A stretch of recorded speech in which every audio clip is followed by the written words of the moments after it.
What is up, everybody out there in Facebook and YouTube land, and welcome to another edition of the OH.Report video podcast. And as you can see, Brian Skoronsky, he's out on assignment, scouring the country and doing whatnot. I don't know where he's at. Probably at Disney World or somewhere. But myself, Travis Big League Berardi, Hayden Gray here, gonna run things for today. And on today's episode, the Cleveland Cavaliers, tough loss in New York yesterday. They're down 3-1. Are they in trouble? Do they have a chance, or are we just ready after tomorrow to just pack things in and get to baseball? And speaking of baseball, we also talk Guardians with our Cavaliers and Guardians insider Andy Jardy calling in from Cleveland. We'll talk to him. Hayden and I will have our baseball and softball frontrunners. Hayden, it's crazy. We're already at the midway point of the baseball and softball season, and I think we say about every sport, but it seems like it's just flying through right now. But we'll give you our frontrunners on both of those sides. We also have an interview. Brian Skoronsky did record an interview with a National Player of the Week. Crestview's Chesney Patton got that award, so we'll run that for you, and then we'll preview a new show that we have starring that guy right there, Hayden Gray. But let's start off, Hayden. Do you have a good weekend? I know we wanted to be at the Wendy's Classic. Mother Nature and a grounds crew did not allow that to happen. So we did have some time off. How did you enjoy your weekend? Well, did still at least get to go out to a game Saturday. Highland put in a lot of effort. We'll talk about them during the baseball segment, but they put in a lot of work in the morning to get their field ready. So Saturday, still got to go take in some baseball between former KMAC rivals. And then yesterday wasn't as much pressure. Got to see some of my family, my mother and my niece. So it was good. What did you do? Well, actually, Brian and I had a meeting with the fine folks over at WQEL. They took us to the Cheesecake Factory, so we were able to see on a small TV the Cavaliers lose 102-93. But other than that, just relaxed. Just put some videos out there. Now you and I got some videos out on our Facebook and YouTube on Saturday from the Wendy's Classic, and as well as yesterday. But just did some relaxing. We have a busy week coming up, so when you can lay on the couch and watch some movies, watch some TV, it's always good, right? Absolutely. But speaking of the Cavs, yeah, they're down 3-1.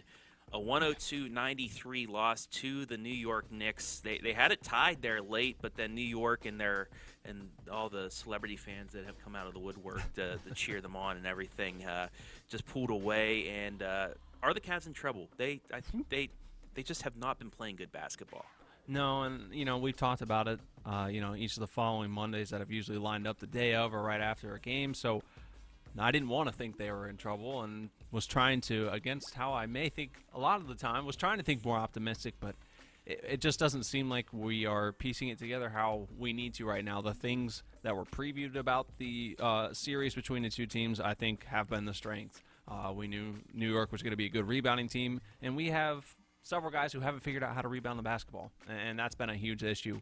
But then also, I think our inexperience, and I'm one of those guys that you have to get there to gain that experience, so I don't try and give that as a discredit, but I think that right now we just haven't been gelling, and it's one of those, the Cavs are a team that throughout the regular season have their, they're always a wave. They're up and down, and right now we're at the bottom of one of those slopes. And that's not a good time for that to happen. No. Jared Allen and Evan Mobley, they just have not produced the way we wanted them to, especially as the two big guys down there.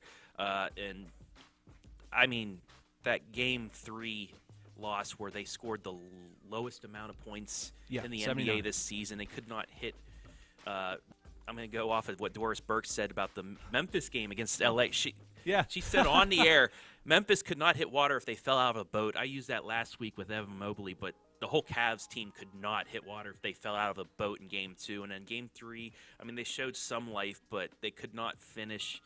and it was frustrating. I was glad I was eating some good cheesecake at the Cheesecake Factory, because if I was at home watching that game, it would not have been fun.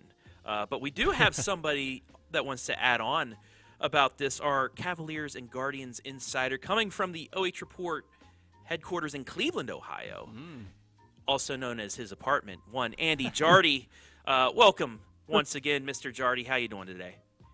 I'm good. Yeah, our satellite branch up here in Cleveland is where I'm located. So I could be better. It was a rough weekend here in Cleveland for our sports franchises, but we're always believers, and it's not over till it's over. Well, I mean, the Cavs, we've seen them down 3-1 before and come back, but they had one LeBron James back then. I know we were talking before the show. You were frustrated also with the play of Jarrett Allen. I was frustrated with the play of Evan Mobley, but they picked a wrong time to be in a funk. Yeah, it's not been great. I don't know if Jarrett Allen is 100% right now, which could be factoring into what's going on with his play here in this series. But honestly, this series has gone how I expected it to go, aside from game one. I didn't think the Cavs would win in New York. They're just too young. They haven't been there before. Trying to win a playoff game in the Garden when you've never made the playoffs, that's not going to be an easy challenge. I thought this series would go 7. I thought the Cavs would win every game at home and the Knicks would win every game at home. So game one, really the difference in the series, in my opinion. And I don't think it's over yet. I mean, it's the Cavs. I think they'll win game 5 on Wednesday. And then if you can win game 6 and come home for game 7, why can't you win that one at home? So honestly, I think it's going to go to at least 6. And if the Cavs win game 6, I fully expect them to come back and win this thing. Yeah, I mean, just that they don't shoot like game 3. Karis LeVert, I think, tried a couple threes and didn't even hit rim. He hit the backboard. How much does that inexperience play into the playoffs? It seemed like it did not look like a 51-game win team. It looked like a 60-loss team out there the last couple of games. Yeah, I don't think you can't sugarcoat it. They did not play well in New York, and I think that inexperience has definitely come through. And I think what was maybe most disheartening about that game 4 loss was just how poorly Donovan Mitchell played. Like, he's the guy that you're counting on. You traded everything for him to get him here to lead this team, and he shouldered all of the blame post-game in game 4. And I would argue, and you had several Cavs players say this as well afterwards too. That's just Donovan being Donovan. It's a team effort. It's not all on him. But we've never seen him play that poorly this year. And I don't know if the moment was too big for him going back to New York, and maybe if he's feeling, hey, I've got to do all of this if we're going to have a chance. But to see him struggle as much as he did, I don't think any of us saw that coming. And I don't think we're going to see a performance like that from him again the rest of this series. I fully expect the Cavs to bounce back in Game 5, push it to 6.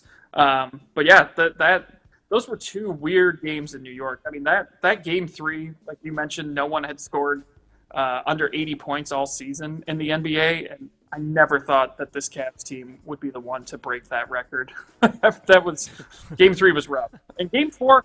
That third quarter in Game 4, man, they looked like they found something, and I thought, okay, here we go. They're going to find a way to win even this series up, and now we've got home court advantage again.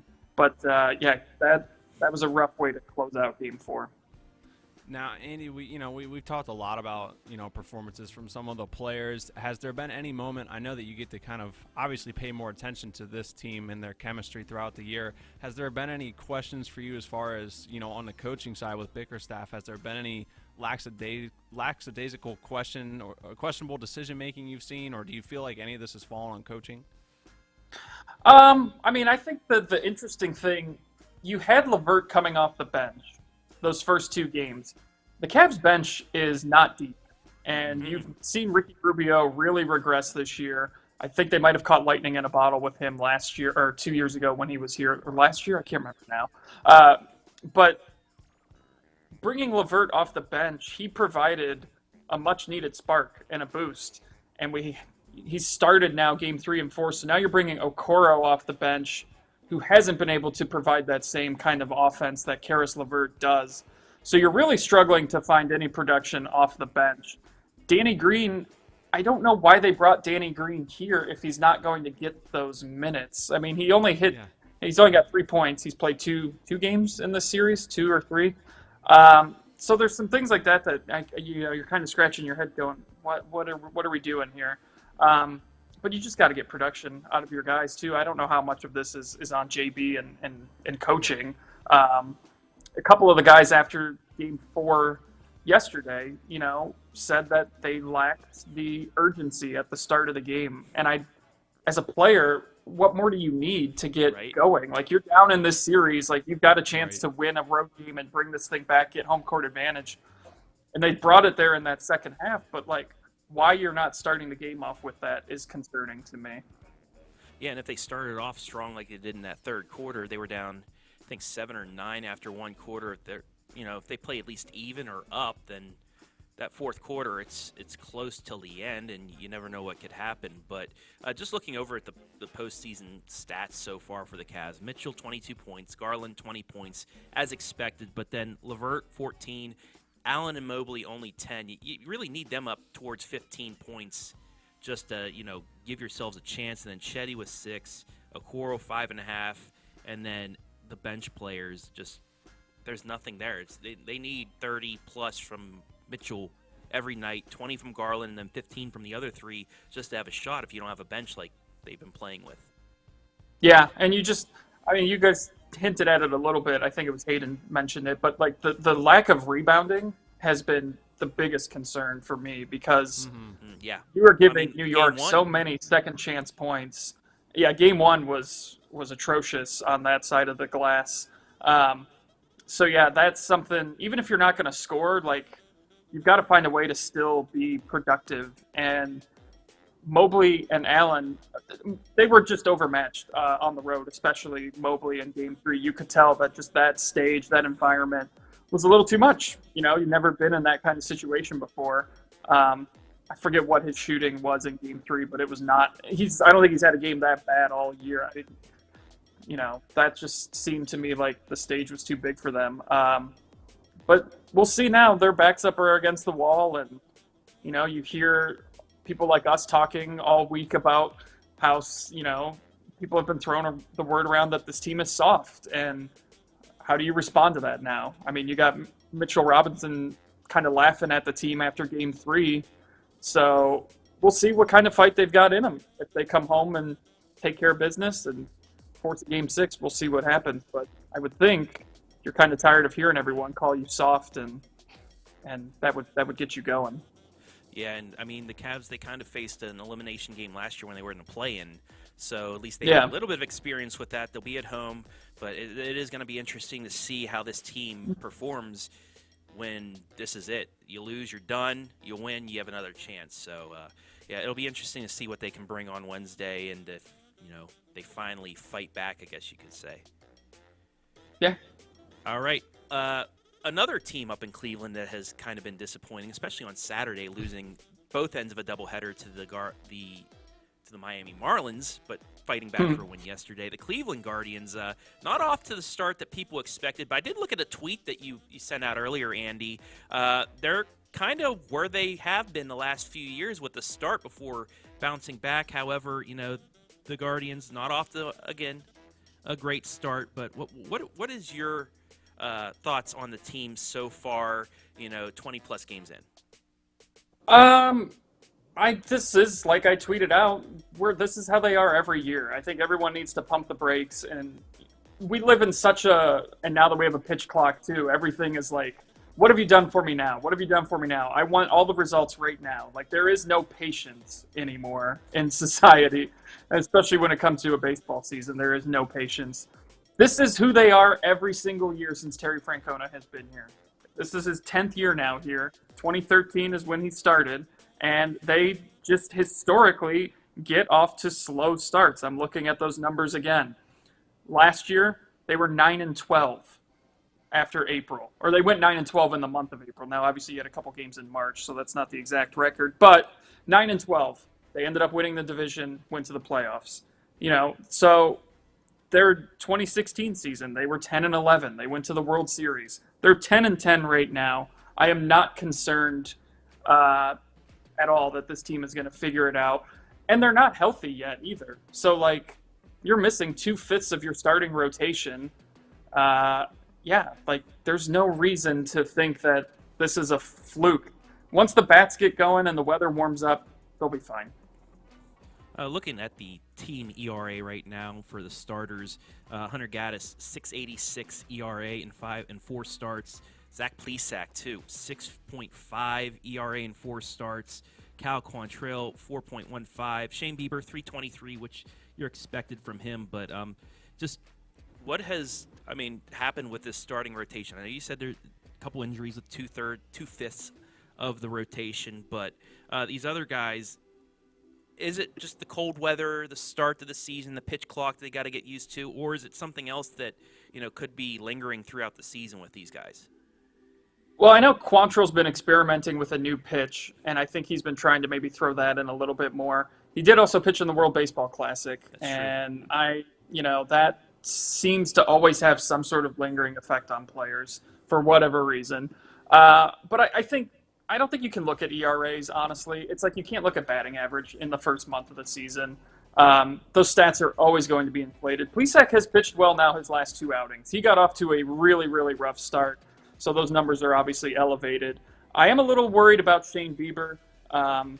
He's not been able to get deep into games. Teams are hitting the ball off of him like we haven't seen before. His strikeout numbers are down, but it's the team's approach. Now, how does he adjust to it? Because teams are going after him aggressively, swinging early because they don't want to get down on the count and then have to chase after his pitches. So teams have been able to kind of get to him early, and we'll see how he adjusts to that going forward. But Savali looked great until he was suddenly hurt again. McKenzie will be back sometime probably in June, and I think then that's where you'll see the rotation start to take off. Logan Allen in his Major League debut yesterday looked fantastic. That was such a sigh of relief to see someone come in, give them quality innings, strike out 8, and give the team a chance to win.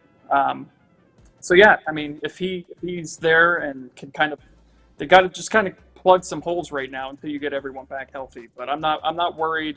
I am slightly concerned about Bieber and the amount of contact he's given up. The thing that I am most concerned about right now with the Cleveland Guardians is Emmanuel Clase, because he's not getting the swing and miss stuff that we saw last year. The velocity is down a couple miles per hour as to what we're used to. And he was so perfect last year that there was obviously going to be some regression. And it's April. Maybe he's still trying to work through some stuff. But yeah, there's some concern for Clase with me right now. What about James Karinchak? He's got a 6+ ERA right now. A couple outings, he gave up 3, gave up 1, he gave up 1. Just is that something that it's? Did he pitch in the World Baseball Classic? I don't think he did. I would have to double check that though.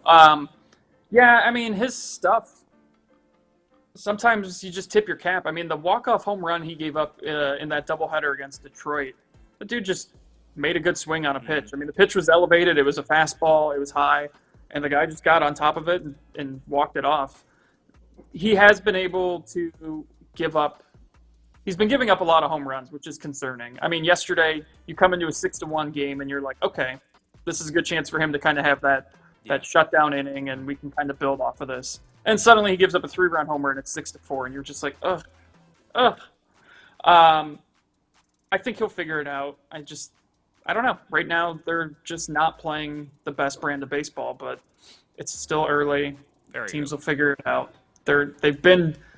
It's not like this is the first year where we're seeing these guys. They've got, as Tito likes to reference, they have a baseball card where you can look on the back and see, hey, this is what they're going to end up doing because they've got a track record now. So, yeah, I think they'll get it figured out. Then on the offensive end, Jose Ramirez doing Jose Ramirez things already, even though it's a 267 average. 3 homers, 16 RBI. He's walked 12 times as well, 4 stolen bases. But what are your thoughts on Josh Bell? 18 hits, 10 of them, though, are extra base hits. I saw him when he was a Pirate. This is what he does. He won't give you a great average, but he will give you the extra base hits. He'll give you the RBI, and he'll give you the homers. And I think the thing now, too, that he's giving – that's the most important is protection behind Jose Ramirez in the lineup. Because now, okay, if he's going to start hitting the ball and driving in runs, suddenly we can't just pitch around Jose Ramirez to get to Josh Bell. So that's huge. It's funny. I was at the Guardians-Yankees game a couple of weeks ago, and there was a fan next to me. He was a Yankees fan, but he was from Pittsburgh. And Josh Bell this was like rock bottom for Josh Bell. And the guy next to me was like, "You guys are going to love him here. I was a Pirates fan. Like, this guy is going to get it going, and your guys are going to love him." And I was like, I have no doubt about that. But right now, it's tough to watch. And he was probably just trying to do too much, adjusting to a new city, new team, especially because he's got Ohio connections. So now that he went to Washington, his former park, he has not looked back, and that kind of got him back on track. And I'm very excited to see him continue to mash the ball as the weather heats up and the ball starts to carry out of Progressive Field. I have no doubt he's going to be the player. It's similar to when they brought Edwin in 2017. Edwin got off to a horrible start, and people still to this day like to just rip on that, say that wasn't a successful signing. And it's like, yeah, it was. The dude matched like 30-plus home runs that year, got him to, the ALDS in 2017. Yeah, the Parrot made its trip around the bases. So yeah, I think Bell is going to be another addition to this team that gets them closer to where they are trying to ultimately get to, and that's to a World Series. Other than a question about why this Pittsburgh fan would choose the Yankees, I don't understand. Get out of Pittsburgh. Yinzer, get out of here. Anyway, but Obi-Kwan Kenobi, as you would like to say, Stephen Kwan has been he's been a good offensive output as well. 11 RBI. He's walked 14 times. Again, average bit low, 244, but that could come with the weather and everything. But another one of those nice second-year players that have come back, and it's not just a fluke last year how he produced. He already has 21 hits, 10 runs scored as well.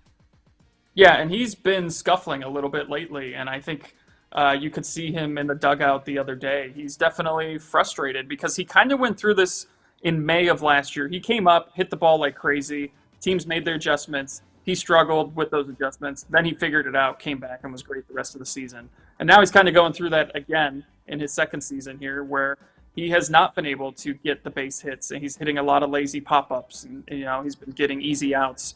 But again, the style that he has at the plate, it's all ebbs and flows. That's how baseball is. If you're successful, 3 out of 10 times, that's considered, success. Yeah. So he's going to get it together. It was nice to see Ahmed Rosario come back from his back injury.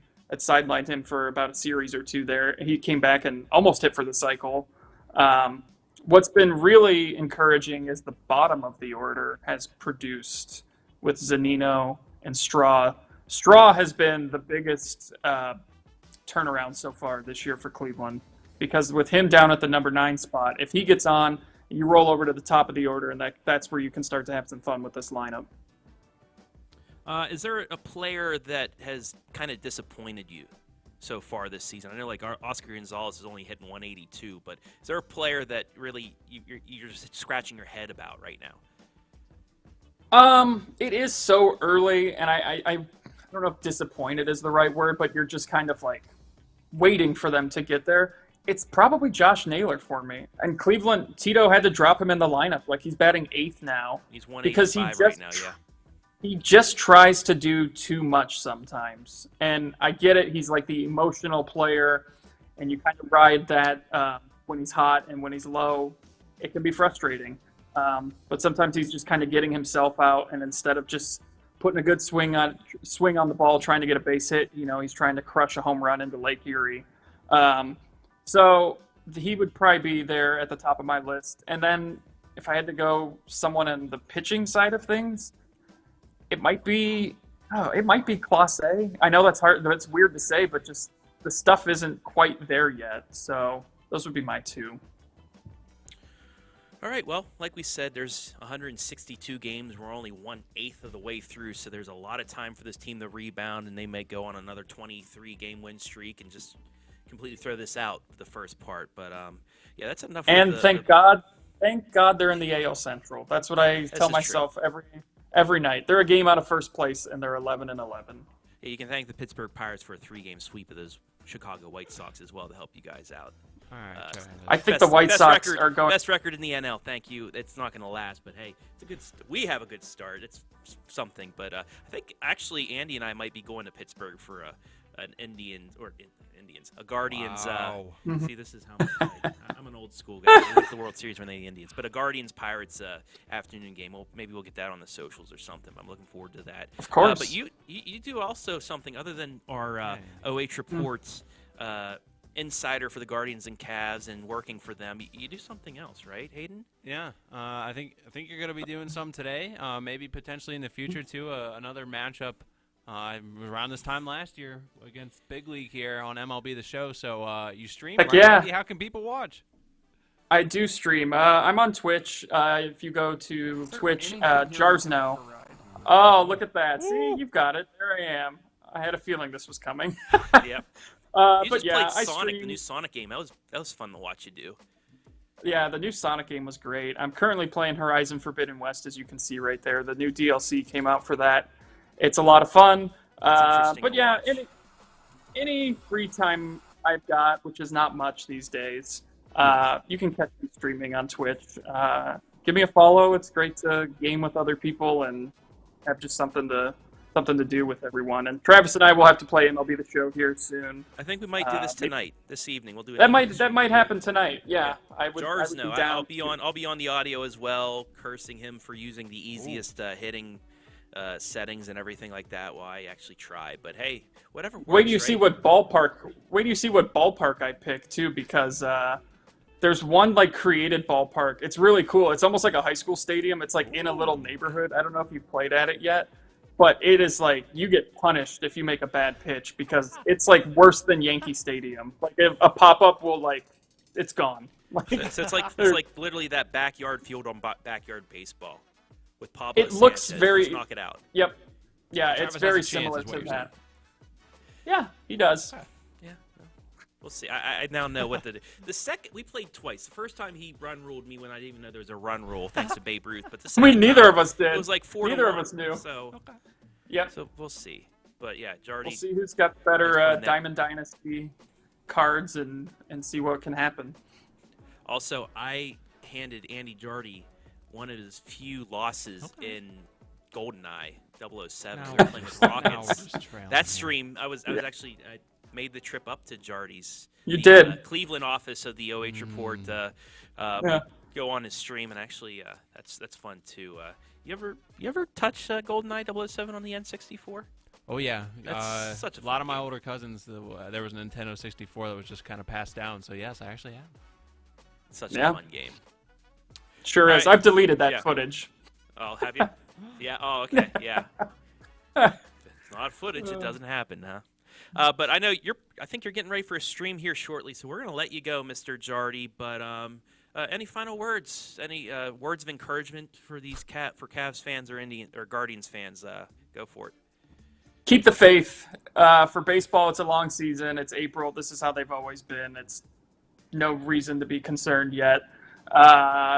For basketball, yeah, keep the faith. We've been down 3-1 before and have done miraculous things. So you just got to win Game 6. I really think if they win Game 5, obviously you have to win. You have to win out, and I think they can do that. If they win Game 6, get it to Game 7 in Cleveland, they're gonna go on.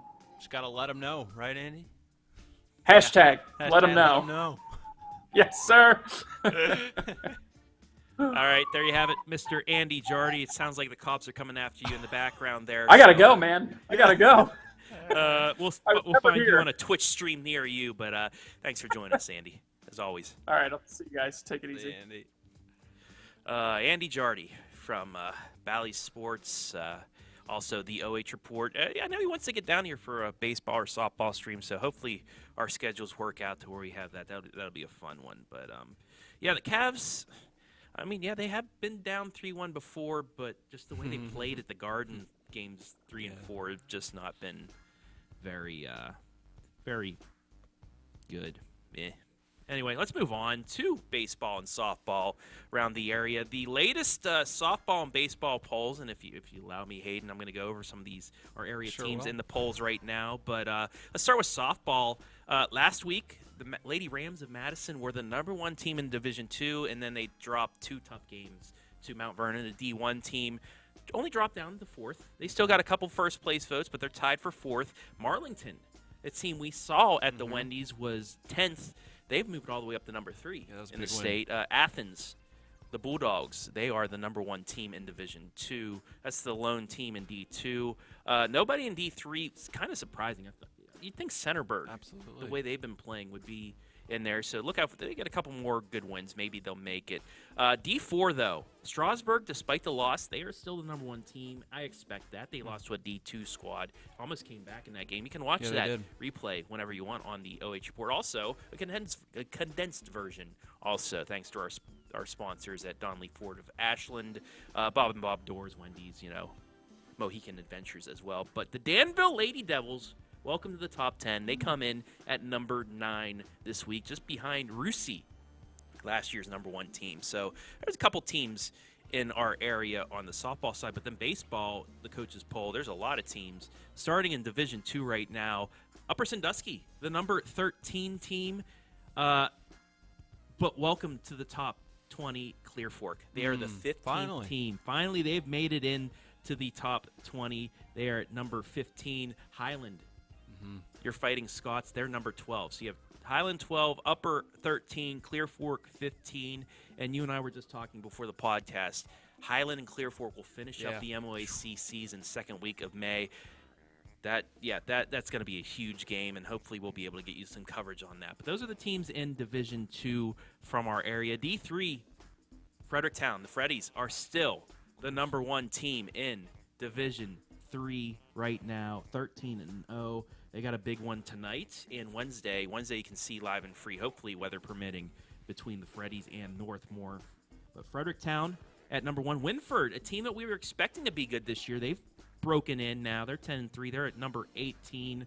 And then Wayndale, they've actually dropped off. They're one of the teams receiving votes. So they've had a tough couple of weeks, but they are in the rankings receiving votes. And then finally in Division IV, the Hillsdale Falcons. They are #6. The Northmore Golden Knights are #7. So potentially, it'll be #7 in D4 versus #1 in D3 coming up on Wednesday after their game tonight as well. Tiffin Calvert, despite their loss to Willard last week, they're #9. And I believe that is it for the top teams in the area. Doughton also, they're a team that you'll see in a highlight from Hayden on tomorrow. Yep. They are the 22nd team. They're receiving votes. They'll be #22 versus #6 between them and Hillsdale. But that's all the teams that are in the rankings for now. But who do you think, Hayden? I'll give you one softball team, one baseball team. Who are your 2 teams that you think have a chance at making it up these rankings and then making a long run? Well, on the softball side, I know I'd mentioned I had my first chance last week to go watch Centerburg play. We've been hearing a lot of good things about them, and hearing requests like get down there, go see this team, and I was thoroughly impressed. Had a great conversation with Coach. There was actually a little bit of delay from their opponent getting there, so we had some time to catch up. And I think the scary thing about the Centerburg team is they're really good this year, but their team's composed of so much youth. There's only one senior who actually is on the varsity roster and starts, but then the rest is composed of grades 9 through 11, and there's several of them, and they play like they've got a lot of experience under them. So they've got the tools that you need. We talk in high school all the time. Pitching is everything, and I think that still goes both ways. In softball, if you have a handful of good hitters as well, I think you can work around some really good pitching, but still, they've got a lot of good tools that I think their work ethic and their discipline and how serious they take every game. I think they're a team that can find themselves. Last year they lost in the district final to Cardington, who made it to the Final Four. Yeah. So I think that Cardington's got a decent squad again in softball this year, but I don't think this is the same point as last year. So I could see the Trojans doing a good deal. You want to touch on anyone on softball? It's Danville. Yeah. The #2 team in the conference. Centerburg did beat Danville both the times, but Danville, a state-ranked team, 12-4. They're 6-3 overall in the conference, but they're still fighting right there. They're going to need some help now that they were unable to beat Centerburg, but Danville right up there as well. the Lady Devils have a really good lineup. We saw their big win a couple weeks ago, but the Lady Devils are getting the love also in D4. Like I said, they're the number 9 team. They are a team that won a district last year, so they have a really good chance as well doing it again. And I think a ton of teams in the KMAC, not only Danville, but Centerburg has 15 wins. They were Danville loaded is last year in 12. Saltbell, right? Yeah. East Didn't Knox 4 has 10 teams wins. Yeah. Sent to 4 teams won Yeah. district championships. 5 teams made district finals. Yeah. One of those was Crazy. the Centerburg-Cardington matchup. And then I think Northmore also made a district semifinal as well. So we had 6 teams fighting. We might see it again. One team that kind of, I guess, disappoints me a little bit, Fredericktown. They're 5-13. Tough start to the season for them, but we'll see if they can bounce back. But, yeah, the KMAC. Surprise! No surprise from us. The KMAC's so good this year. Yeah. How about on the baseball side? We were already talking about them, Right. in Division 2. It's weird. On a former KMAC team, now in the MOAC, Highland. So obviously you got to put the disclaimer. We know how good Fredericktown is. That's not, we've talked about them a lot. And it does kind of pain me to not give as much of my attention to the Clear Fork Colts. But man, Highland, I'm so impressed. That's the team I got to see again on Saturday, and I've watched them one other time this year when they played Big Walnut, and their pitching rotation is just, it's lights out. They've got 3 guys just off that can come in any game, and they can limit the pitch count for guys, keep their arms fresh. Zach Church had an excellent day. He pitched 3 innings. At that game against Cardington, he struck out 6 in 3 innings, gave up no runs, no hits allowed, and they've got a lot of guys who can swing the bat as well, and they're very well coached, well disciplined, and I think all those pieces are taken so seriously because they know they've got a roster that can make some moves this year, and that can go some places. And this is a team. They're expected to do stuff like this. 2 years ago, I covered this team all the way to Cincinnati to a regional championship game before they fell to Baden. I believe that was who they fell to in that championship. But this is a team that's their expectation. Not only that was their first district championship in forever, but to make it to a district final, maybe move on to regionals. And this team, again, they have the ability to do that, and they are not in the same district as Clear Fork or Ontario or Shelby, something like that. So you could see them. The next time they would meet another MOAC team would be in a state Final Four or a state championship game. But I am very looking forward to that last series because it could determine it's a state ranked matchup if things stay the same, but also 2 teams that will be fighting for a conference championship. Absolutely. And we'll probably We'll be there for those games in some capacity. But my team right now is a team that, we expected to be in this place, and that is the Hillsdale Falcons, 11-2 overall right now. They're state ranked right there with Northmore as well in Division 4, also with Calvert. 7-0 in the conference. They got a big one against Dalton. Dalton's 6-2 right now. They play them twice this week. You'll have a highlight of that tomorrow. It doesn't look like it's going to rain, and it's turf, so that's a good thing. But the Hillsdale Falcons ranked again. They had that tough loss, to Calvert in the regional championship game. They're returning most of their players from that squad as well, and they know what they can do, and they want to get back there. They want to get to a state Final Four because they thought they had it fall right between their fingertips last year. They scored 124 runs in 13 games. That's a lot. That's almost 10. Yeah. And they've only given up 36. So that's just crazy at what they have been able to do. Hillsdale also, the 2 losses were to teams down at Myrtle Beach. They fell to East Forsyth 6-5 and Lawrence County 4-6. They went 2-2 down there. That's the Ripken. I was going to say, if you're leaving the state, you're not playing any slouches. It's the Ripken tournament down in Myrtle Beach. That is one of the premier high school spring break tournaments that they have, and Hillsdale went 2-2 there. So in Ohio, they're 9-0 against teams. So they're a team that I think will have a chance. But you never know. You might see a Northmore or a Calvert. Well, Calvert would be in the same regional, but like a Northmore Hillsdale State Final Four matchup. We'll see. I am looking forward to see what the Golden Knights do tonight and then what they do on Wednesday against Fredericktown, because if they can at least compete with that, being in Division 4, you never know what could happen. But there you have it. Some of our baseball and softball frontrunners team-wise. But now it's time to highlight a National Player of the Week. We've had, what, a Columbus Player of the Week almost, and Chesney Farrell last week. And now a National Player of the Week from what she was able to do last week. Crestview's Chesney Patton, our Brian Skoronski, before heading off to his assignment, was able to sit down and have a chat with her, and this is what they had to say. All right, guys, joining me now is a young lady who just had an enormous week on the softball diamond with performances so big, she earned National Athlete of the Month honors from SBL Live. So let's please welcome Crestview's Chesney Patton to the OH Report. How are things going for you now that you're like a big mega superstar? What's going on with you? It's been fast, Yeah. very shocking, but feels good to have my work that I've put into this show. Now, when you found out that you were nominated for National Player of the Week, what was your initial reaction? I couldn't believe it for like 2 hours after reading it. I was about to go to school and I saw the post and I'm like, what's this for? And I read it and I'm like, wow, it absolutely blew my mind. And what's crazy is that you received more than 26,000 votes. That's twice as many as second place. What can you say about Cougar Nation stepping up in a major way to help you earn this award? My family is crazy competitive. I wasn't even for it, and then my family was like, "Oh, well, you got to have it now." Oh, yeah. They Oh, and they texted pretty much half of Ohio, and they're like, "Hey, vote." So I really owe this win to my family, pretty much. well, when the information got shared with me yesterday at a soccer game, I got in a few votes myself. So hopefully I contributed in some small Thank you. fashion. But hey, let's talk about this two-game stretch that ultimately got you nominated, beginning with Western Reserve.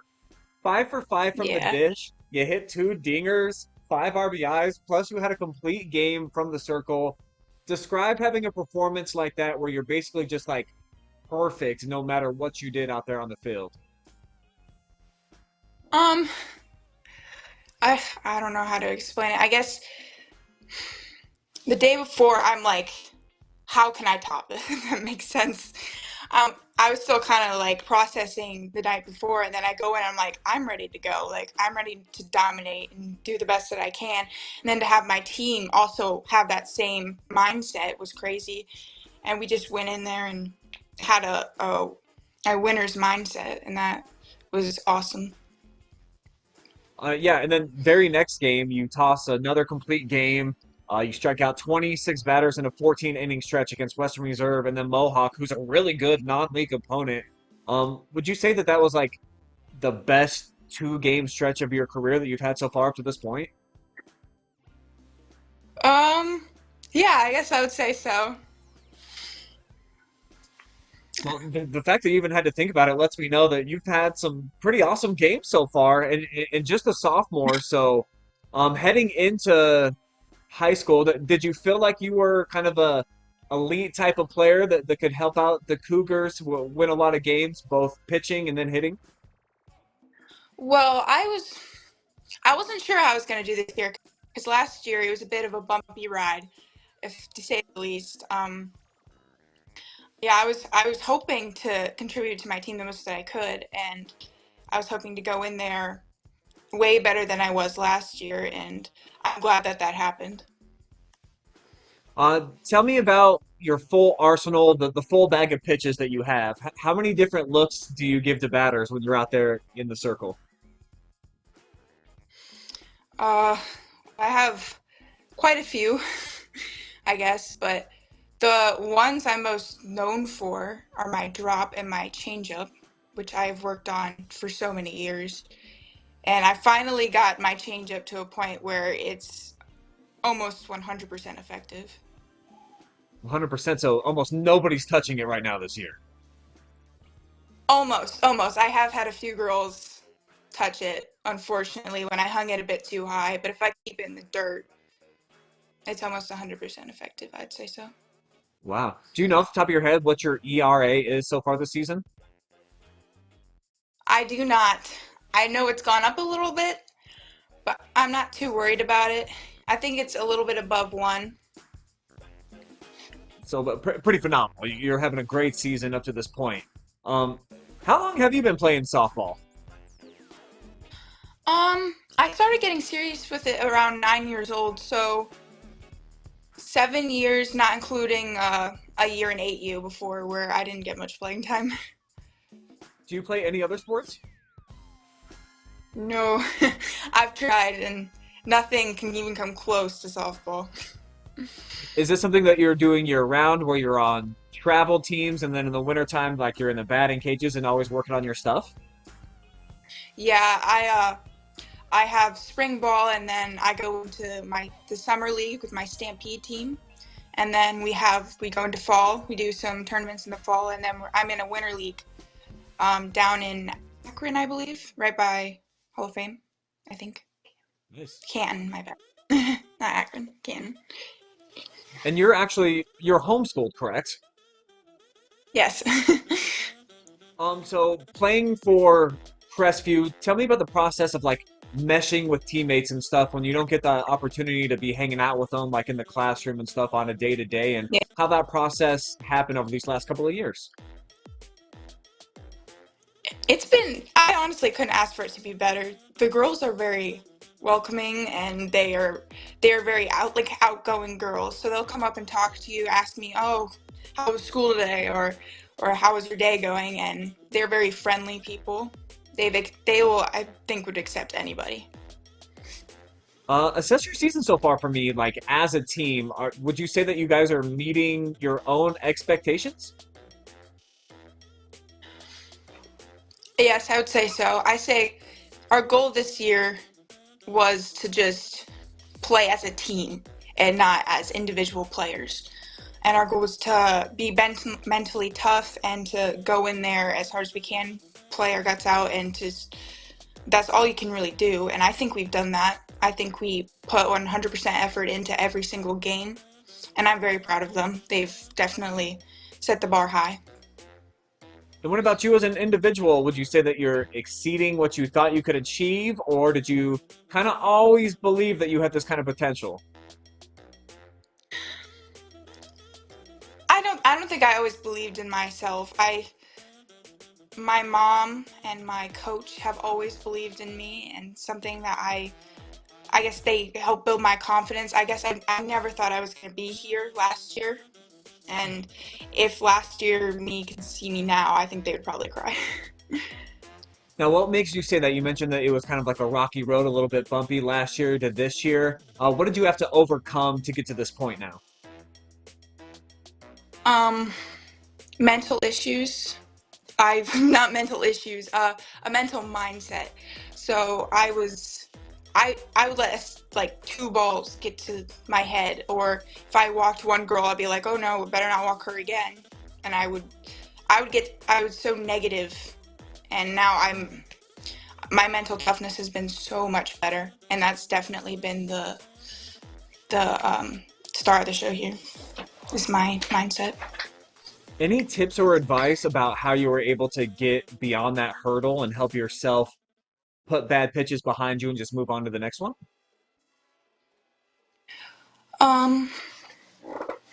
I would say to be positive with yourself, be patient with yourself. You are not going to be a perfect human being all the time. And it's okay to be nervous, I guess, and just to always be confident in you. And I was not, and that was my problem. So now I'm very confident in myself, and I would say that's the number one thing. Do you have any superstitions on game day? Anything that you like to do? I get really into, I guess, getting ready. I would spend like an hour a day getting ready for a softball game because that's all I can think about. I guess there's nothing in particular. Just thinking about it all day most of the time. Give me a little insight about that hour process. Are you like getting the hair braided and you're thinking about being out there in the circle, or what does that whole time frame for you look like? Well, about an hour before the game, I'll put some pump up music on, maybe some Christian music, and I'll start braiding my hair, and I guess I'm just going to be thinking about the game and just to think, who are we facing and how can I strike out these girls, or how can I make my team look good. And sometimes I'll go out in the batting cage and I'll hit a few, and yeah, and that's kind of it. Then we head over. Any favorite artists that you like to listen to for Pump Up?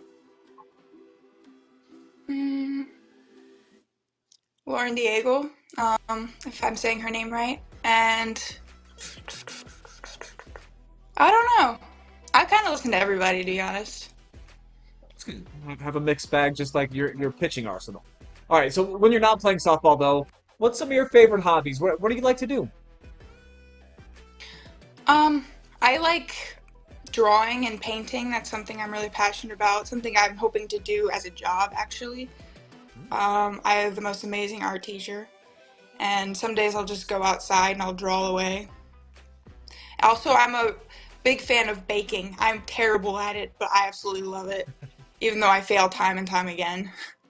What do you think's the best dish that you've been able to make so far? Maybe just cupcakes, like simple cupcakes. I try to play with recipes and stuff. It's probably one of my favorite things to do. Who doesn't love a good cupcake? So just keep working on that, building on that, and if you can start getting it on the same level as your softball game, I'm sure that you're going to have lots of friends that are going to want to partake in those cupcakes. So, hey, big congratulations on earning the National Softball Player of the Week. Is there anyone that you want to thank who helped kind of turn you into the stud softball player that you are now? Quite a few people, but the main one is, I guess, God. God has been such a big part of my life. God, and also my coach, my Crestview coach. I owed so much gratitude to him. I don't think I've ever had a coach be so into it mentally and to be so invested in a player. And my mom, obviously, she's put so much into me, so much money, time. Awesome. Well, Crestview sophomore Chesney Patton, awesome stuff so far. Thanks for joining me. Appreciate the time, and definitely we look forward to watching you grow throughout the season and then moving on, continued success. Thank you. Thank you. There you have it. Congratulations once again to sophomore Chesney Patton, the National Player of the Week. That's pretty cool right there. Yeah, I mean, I would probably kind of be reacting similar to her in that situation to get that kind of an honor, especially from somewhere small like Crestview, Ohio. Yeah. Also, it looks good on your college resume, Absolutely. too, if you want to get recruited by anybody. But some other players that could be recruited did get to participate in the Wendy's Spring Classic. We were able to get a couple games in. Like I said, Marlington knocked off Strasburg-Franklin in our first game, and then Ontario defeated Poland Seminary in the first game on Friday before Mother Nature decided to dump rain all over us, and that, along with some other things that didn't go right, canceled the rest of action. But what we saw was pretty entertaining. Yeah, I mean, that first game, Thursday, you couldn't really ask for better conditions. Gosh, yeah. It was. If you push the weather back a day, everything would have been able to play. I know. But that game Thursday night was a lot of fun. It was really entertaining, and that's the fun part. All these games have really high stakes because all these teams competing are, very well coached, well trained, and they have great records. So that was fun. And yeah, and Friday we got to see a lot of action in the 6 innings that we did see played, 4 homers, and you always like to see that. So it was still, a lot of credit goes into everyone that plans this, because I think the guy, even though we feel bad, I feel the worst for John Davis when this kind of stuff happens. Yeah. That's hours upon hours of planning. I know he's not the only one, but my goodness. So yeah, while it was disappointing, I think again this year that what was played was worthwhile. Yeah, and you just wish that Brookside Park, the city of Ashland, would put turf in, because that would have helped a lot out. Because we did have a break in rain. There would have been a small window. We had a small window where we could have finished the Ontario game and then maybe gotten a few innings in, but you're not allowed to have your own grounds crew. The city of Ashland's grounds crew had to come out there, and by the time they were able to get out there, and by the time they left without getting the fields lined or anything, it started raining again. So it was just frustrating for that. But if you put turf in there, maybe down the line, maybe put a dome or two, Just it build helped a out. dome But in Brookside. what's so frustrating is they moved the schedule back a week because they were expecting the weather to be better. And then what happened last week? We had beautiful weather all week.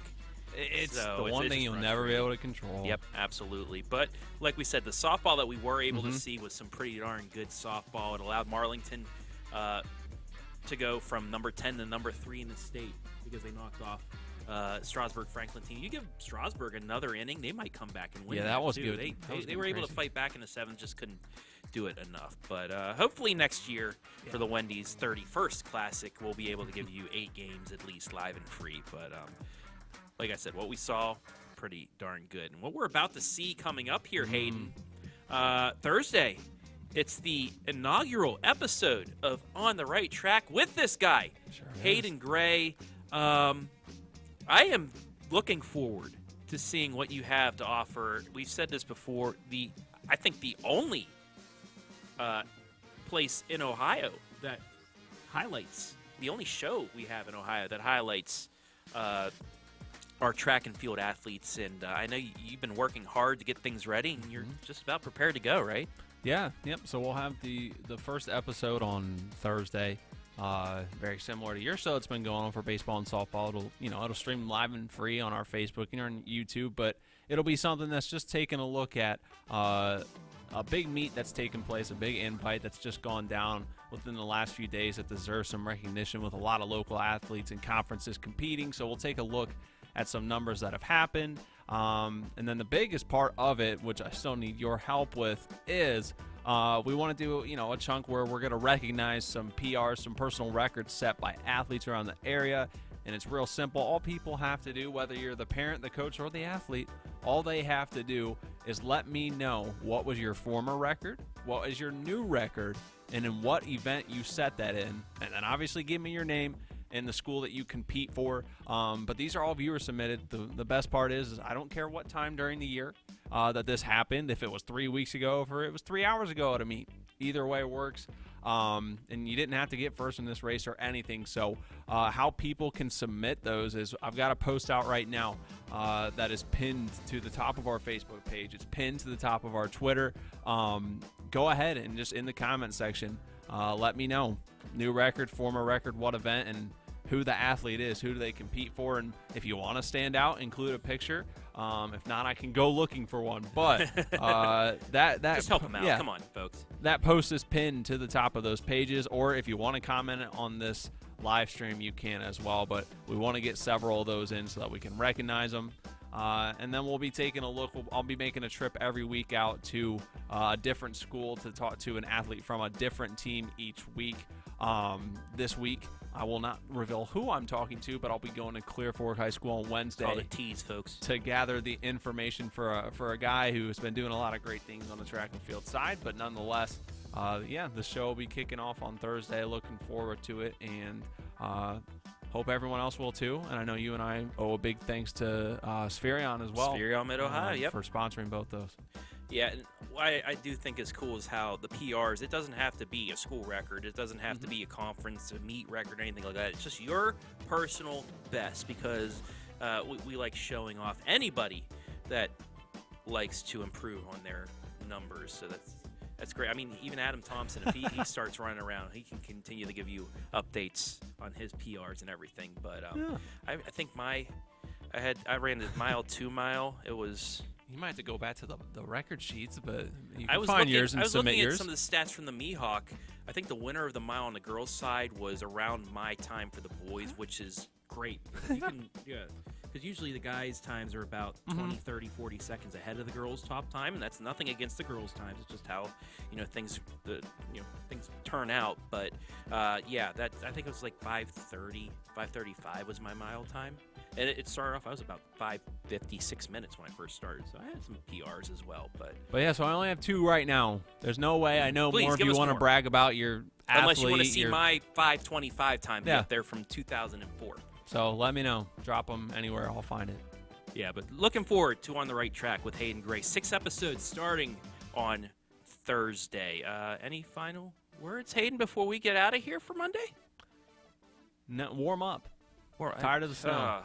We had it. It always works out this way in Ohio. You have fall, spring, summer, We'll then get back there. to winter, and then straight to summer in June. So please, Mother Nature, give us a break, man. Lady, man, whatever you are. But that'll do it for this week's episode of the OH Report video podcast. Brian Skoronsky will be back next week to tell us his shenanigans of his trips around the world, the country, wherever the heck he is. But hope you have a good time, Brian. And we will see you next week right here on the OH Report video podcast. Peace!